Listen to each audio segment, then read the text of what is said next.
गांधीनगर गुजरात की स्थायी समिति की पहली बैठक। स्थायी समिति में सभी सदस्य मौजूद थे।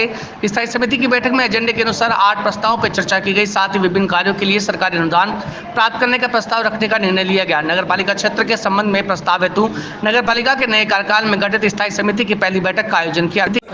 अगाउनी सभाना प्रश्नों मंजूरी आपी અને એમાં આપણે ગાંધીનગર મહાનગરપાલિકામાં 8 મુદ્દા અને નવીન 3 મુદ્દા એમ આપણે સામાન્ય સભાનો શુભારંભ કર્યો છે અને ગાંધીનગર મહાનગરપાલિકાના sub auditor sub accountant medical officer of health designated officer તેમજ food inspector food safety officer જેવા વિવિધ વર્ગ 1, 2 અને 3ના કર્મચારીઓને સરકારશ્રીના નિયમો મુજબ ભરતી બઢતી નિયમોમાં સુધારાની મંજૂરી આપવામાં આવે છે।